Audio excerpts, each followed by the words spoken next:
Welcome everyone to this class. I'm your professor, Quietly Transient, and today we're going to talk about a topic that hits way too close to home. Today's topic is forensics a joke / scam?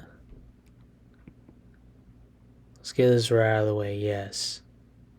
If you're not interested in the rest of this video, just click off right now. Alright, but in all seriousness, let's talk about some reasons. Reason number one that I've listed here is the glorification and commodification of degrees. You see, ever since Law and Order and CSI took off, all these gynocrats believe that they're going to do what they do on TV and that they're going to have one of the most exhilarating jobs ever. Now, what I'm going to tell you here is that as you increase the supply, in this case, the supply of forensic science degrees, then the demand goes down, which means there are excesses of available people for this field when there are only a small number of slots to fill this niche.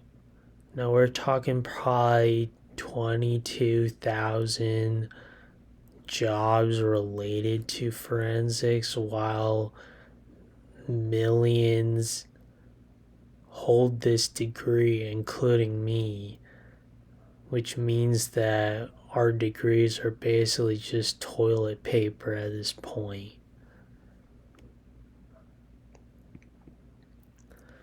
Reason number two, professor / university greed. Now, as you guys know, universities make a lot of money from you racking up student loans. Another way that they get a lot of money is from international students, but that's another topic for another day. We also need to talk about how these professors in forensics don't just give you a disclaimer saying, warning, you're probably not going to get a job for over a year, even if you have everything that makes you stand out. Now let's look at this chart here. We can see that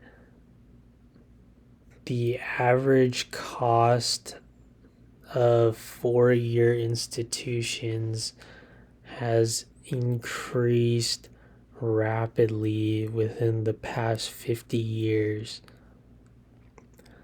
So from the very left, we had about 11,000, and now up here for four-year institutions, it's well over 30,000.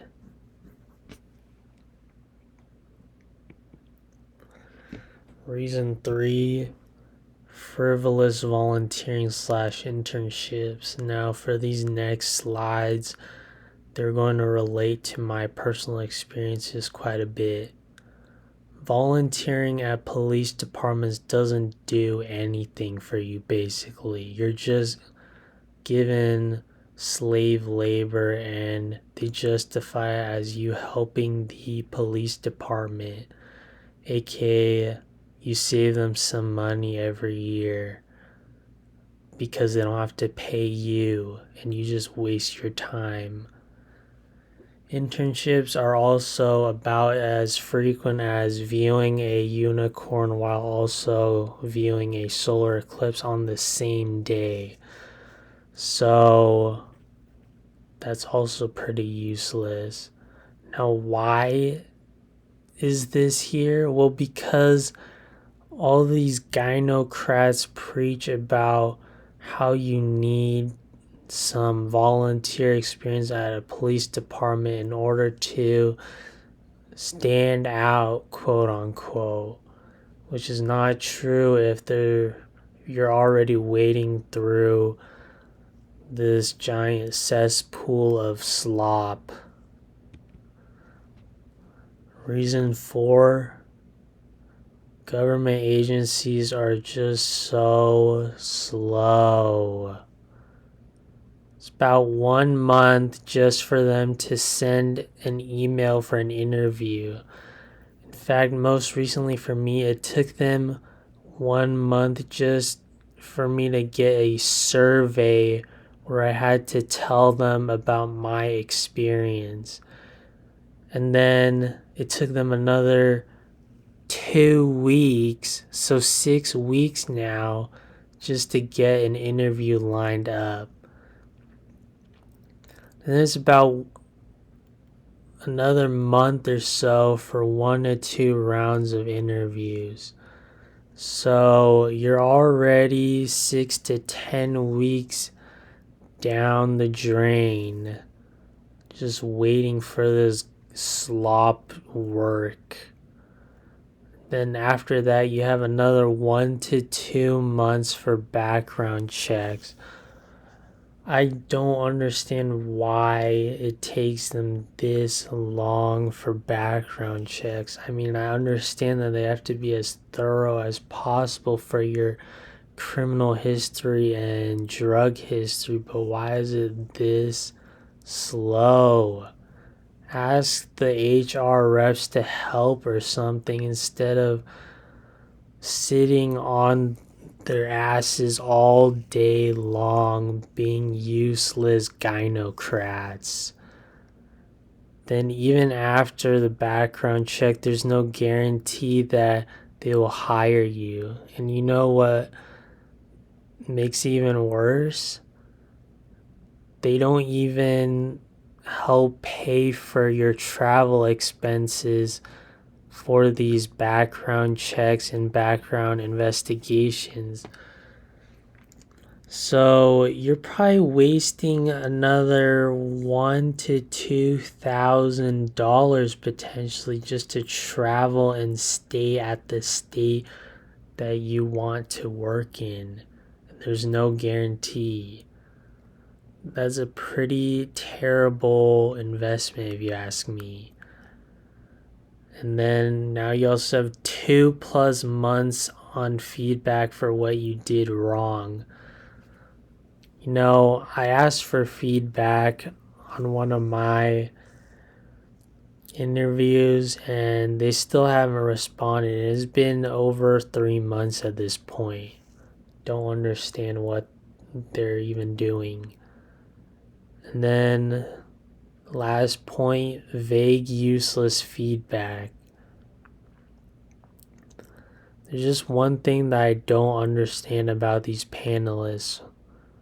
First, they say you're giving too much description, and then in the feedback, it'll say that you're not giving enough description on your answers, or you're not being precise enough on the job responsibilities, even though you got the majority of it right. I mean, can't you guys just teach me the rest? I already passed over 80% of the job responsibilities. I don't understand why you need to dock points from me on that. Oh, and one more thing. Their feedback will frequently change the facts, like how the questions ask you what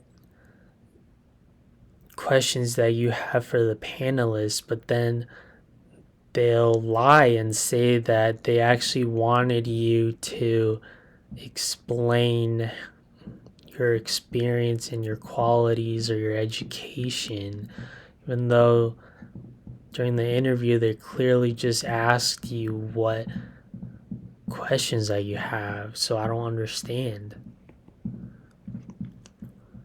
Now, why are we constantly fed trash advice? Well, we always get this: go to college or university, get a job, get married, have kids, retire. I mean, that seems like a foolproof plan, but in reality, this is literally the most brain dead advice given to us by the boomers, the gynocrats, and once again, the special group that I'm not allowed to name on YouTube.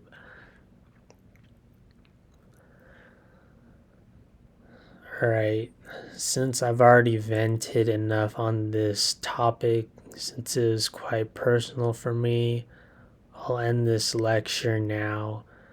If you guys have any other recommendations for other topics, leave them in the comments below.